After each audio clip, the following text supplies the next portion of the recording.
All right, so coming up in about 10 minutes, UFC featherweight contender Calvin Kattar out of Methuen, Massachusetts. He'll join us, and we will close out the show today with top bantamweight contender Corey Sandhagen in the middle. We will get predictions on UFC Fight Night. Woodley versus Burns. I'm very excited for this main event coming up 5 days from now in Las Vegas, Nevada. But a lot to get to off the top today. Before we get to Boston's Kattar, let's get to headlines. Headlines. It's time for headlines. I have some very urgent and important breaking news. Headlines. On the Jon Anik and Kenny Florian podcast. All right, Ken Flo, I got 3 topics for you today. You're going to tell me which one you want to discuss, and if we do exhaust that topic before Kattar, we will move on to your second choice. So topic number 1, Francis Ngannou versus Jon Jones. I had a chance to ask UFC President Dana White about that very fight last Friday, so we'll see if you want to talk about that. Topic number 2, some tweets about the greatest of all time from Conor McGregor over the weekend, suggesting really essentially that by the end of his career, he will be firmly entrenched in that conversation, if not be the greatest of all time. And I kind of got involved in the conversation. Now I have a bunch of people coming at me. And topic number 3, reports are that Bare Knuckle Fighting Championship is set to offer Mike Tyson north of $20 million to come back at age 53. That'll make you feel young. And he could potentially fight Vanderlei Silva. So you want Tyson, McGregor, Ngannou, Jones.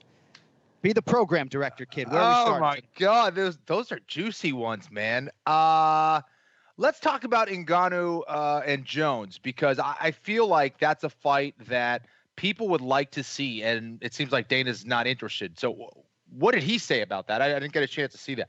So he was short-winded, and a lot of people are asking journalistically why I didn't follow up. You know, it's not like I work for some media outlet. I wanted to make it a point to ask him about that fight, right? That was cleared by ESPN. We asked him about that fight. It didn't really pique his interest, at least right now. Perhaps that's negotiating on his side. We saw Jon Jones go public trying to bring their negotiation public. Clearly, Ngannou and Jones both want the fight. The fans want the fight. But at least, according to Dana, now does not appear to be the time. You got to wonder why. Listen, if that's a fight that people want to see, Dana completely understands that. I think it has more to do with, killing the fact that Francis Ngannou can fight for a belt in the heavyweight division.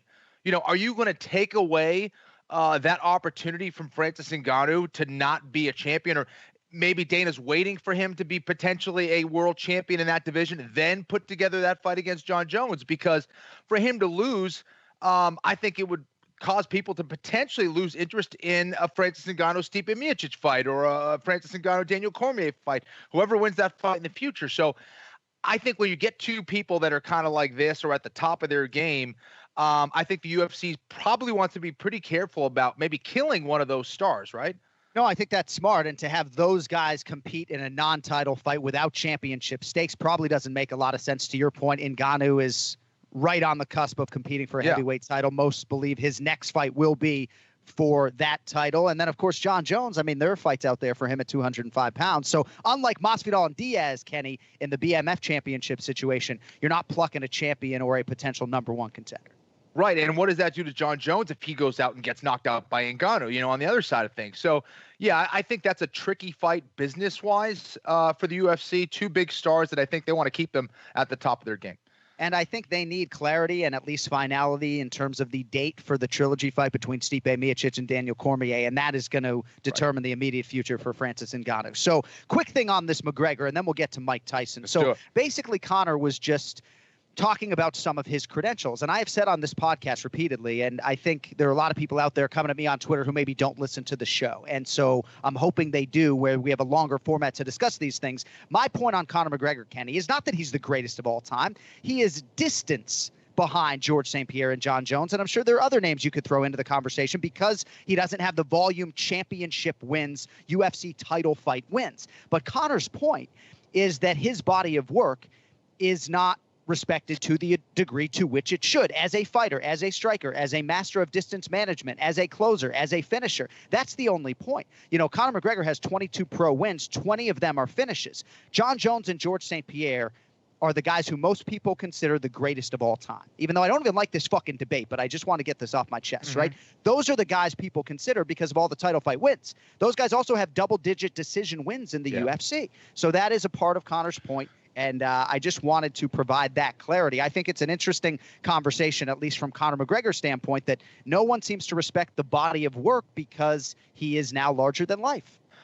Absolutely. I think there's something to be said when a contender goes in there in the number one spot and not only wins the belt, wins it easily and finishes that opponent and makes them look silly. And he has certainly done that both in his title fight at 145 pounds against Jose Aldo. It was a quick knockout.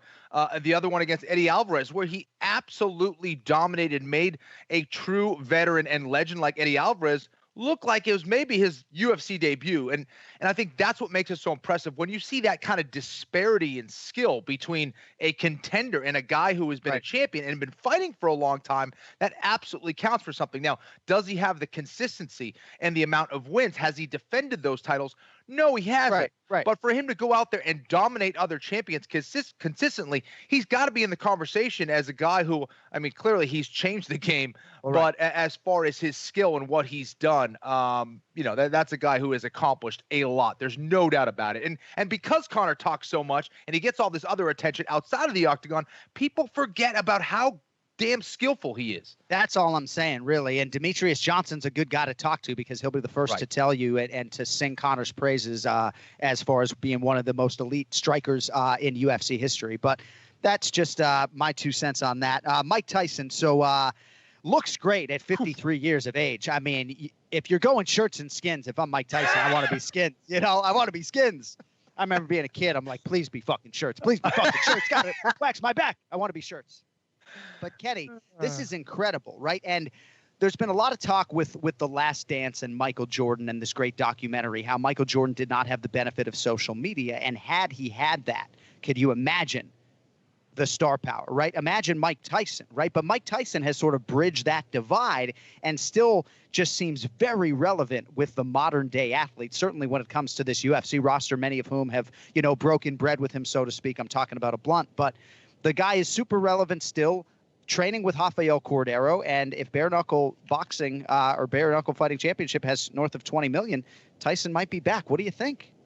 Man, well, first of all, there's so much to unpack there. The fact that there might be a potential fight against Vanderlei Silva, that's interesting. Yeah. Not only because that's an interesting fight, but also Rafael Cordero, of course, former teammate and coach of Vanderlei Silva. That makes things very interesting. He looks in phenomenal shape. And Mike Tyson, what I love about this guy is he was such a dynamic fighter, right? And an amazing champion, a guy who was, the shortest, or I think the shortest heavyweight champion of all time. And the way that he was able to get on the inside and just destroy people is, second to none out there.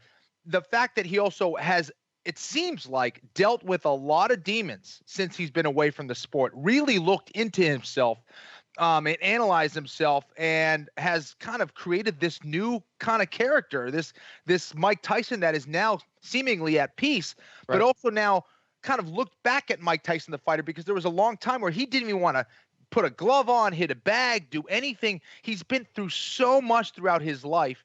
And I think this is a Mike Tyson that has really come full circle. And I saw him hit the pads against Rafael. I mean, he looked scary. Would you ever want to raise your hand and go, yeah, I'll spar that guy? I don't want to take – you see the difference between a pro boxer, a heavyweight pro champion who's hitting you, and another guy who's just a mixed martial arts fighter or whatever. It's just a completely different level. Mike Tyson, if he hits you with a 4-ounce glove or bare knuckle, I mean, that is a scary, scary thought, dude. I don't want any part of that. And I believe Tito Ortiz's name has been bandied about. I think I saw a tweet from Tito. But it is tough, right, Ken Flo? Because you got to, resist the urge, at least I would think from your seat, to scratch that itch, because there's always going to be somebody who will put Kenny Florian in a Legends boxing match. Forget jiu-jitsu for a second, okay? Forget the gentle art that is anything but gentle for a second. Right. There's always going to be opportunities, right? And I'm sure you feel pretty damn good coming up on 44 tomorrow. And I know about the 6-minute miles in the streets if you need to, right? Can you sit here and say, you will not be back in a competitive striking sense as long as you live? I don't think you can say that. I don't know, man. Honestly, I love it. I love it. I love the martial arts. I love to compete and also test myself. I think that's the ultimate sign of a martial artist is you want to keep yourself in check and test those skills. But I don't know. I mean, for Mike Tyson, he looks phenomenal. I just hope it's a fight that makes sense. But God bless you if you're going to go in there with Mike Tyson in a bare knuckle match, man. Good luck. All right, we'll see how it plays out. Haven't heard much from Mike Tyson as to whether or not he is so inclined, but if the pad session is any indication, Vanderlei may want to be careful what he wishes.